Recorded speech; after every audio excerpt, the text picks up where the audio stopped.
ಪ್ರತಿಧ್ವನಿ ಕನ್ನಡ, ಪ್ರತಿಯೊಬ್ಬ ಕನ್ನಡಿಗನ ಧ್ವನಿ.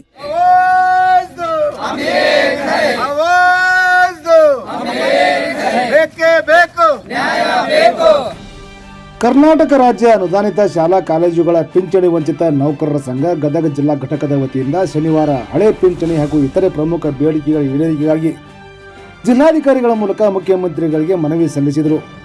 ಈ ಸಂದರ್ಭದಲ್ಲಿ ಕನಕದಾಸ ಶಿಕ್ಷಣ ಸಮಿತಿ ಅಧ್ಯಕ್ಷ ರವಿ ದಂಡಿನ್ ಮಾತನಾಡಿ, ಸರ್ಕಾರ ತಾನು ನೀಡಿದ ಭರವಸೆಯಂತೆ ತ್ವರಿತವಾಗಿ ಹಳೆ ಪಿಂಚಣಿ ಜಾರಿಗೆ ತಂದು ಶಿಕ್ಷಕರ ಬಾಳಿಗೆ ಬೆಳಕು ಚೆಲ್ಲುವ ಕೆಲಸ ಮಾಡಲೇಬೇಕು. ಶಿಕ್ಷಕರು ಈ ದೇಶವನ್ನು ನಿರ್ಮಾಣ ಮಾಡುತ್ತಿರುವ ಶಿಲ್ಪಿಗಳು ಎಂದು ಹೇಳಿದರು. ಜಿಲ್ಲಾಧ್ಯಕ್ಷ ಬಸವರಾಜ ಕೊರ್ಲಹಳ್ಳಿ ಪ್ರಾಸ್ತಾವಿಕವಾಗಿ ಮಾತನಾಡಿ, ವಿವಿಧ ಬೇಡಿಕೆಗಳ ಕುರಿತು ಮನವಿ ಪತ್ರವನ್ನು ಓದಿ ಜಿಲ್ಲಾಧಿಕಾರಿಗಳ ಮೂಲಕ ಮುಖ್ಯಮಂತ್ರಿಗಳಿಗೆ ಮನವಿ ಸಲ್ಲಿಸಿದರು.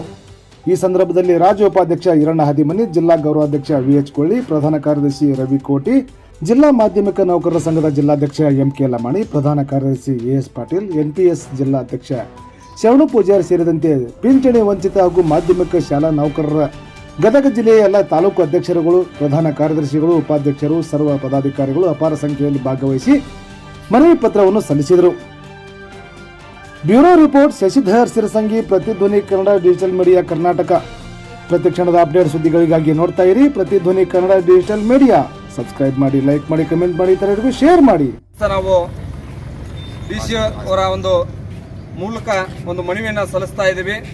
ಇವತ್ತಿನ ದಿನ ಒಂದು ಜಿಲ್ಲಾಧಿಕಾರಿಗಳ ಅನುದಾನಿತ ಶಾಲಾ ಕಾಲೇಜು ನೌಕರ ಪಿಂಚಣಿ ಅಂತ ಬೇಡಿಕೆಯನ್ನು ಈಡೇರಿಸಬೇಕು.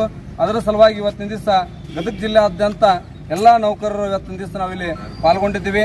ಇವತ್ತಿನ ದಿವಸ ನಮ್ಮ ಬೆಂಬಲವಾಗಿ ನಮ್ಮ ಸಂಘ ಸಂಸ್ಥೆಗಳ ಅಧ್ಯಕ್ಷರಾದಂತಹ ಕನಕದಾಸ ಶಿಕ್ಷಣ ಸಮಿತಿ ಅಧ್ಯಕ್ಷರಾದಂತಹ ಸನ್ಮಾನ್ಯ ಶ್ರೀ ರವಿ ದಂಡಿನ್ ಅವರು ಆಗಮಿಸಿದ್ದಾರೆ ಬಯಸ್ತಾ ಇದ್ದೀನಿ. ಅದೇ ರೀತಿಯಾಗಿ ಎಎಸ್ ಪಾಟೀಲ್ ಸರ್ ಕಾರ್ಯದರ್ಶಿಗಳು ಮಾಧ್ಯಮಿಕ ಶಾಲಾ ಸಿಬ್ಬಂದಿಗಳ ವೇತನ, ನಿವೃತ್ತಿ ವೇತನ, ಇದರ ನಿಯಂತ್ರಣ ವಿಧೇಯಕ 2019ಕ್ಕೆ ತಿದ್ದುಪಡಿ ತಂದು ಅದನ್ನು ರದ್ದುಗೊಳಿಸಬೇಕೆಂದು ತಮ್ಮಲ್ಲಿ ಕೇಳಿಕೊಳ್ತಾ ಇದ್ದೇವೆ. ಈಗಾಗಲೇ ಆಡಳಿತದಲ್ಲಿರುವ ತಮ್ಮ ಪಕ್ಷವು ಚುನಾವಣಾ ಪೂರ್ವ ಪ್ರಣಾಳಿಕೆಯಲ್ಲಿ ರಾಜ್ಯದ ಸರ್ಕಾರಿ ಮತ್ತು ಅನುದಾನಿತ ಶಿಕ್ಷಣ ಸಂಸ್ಥೆಗಳ ನೌಕರರಿಗೆ NPS ರದ್ದುಗೊಳಿಸಿ OPS ಜಾರಿಗೆ ತರುವ ಭರವಸೆಯನ್ನು ನೀಡಿರುವ ಭರವಸೆಯಂತೆ ಶೀಘ್ರದಲ್ಲೇ ಹಳೆಯ ನಿಶ್ಚಿತ ಪಿಂಚಣಿ ಸೌಲಭ್ಯವನ್ನು ಜಾರಿಗೊಳಿಸುವುದು.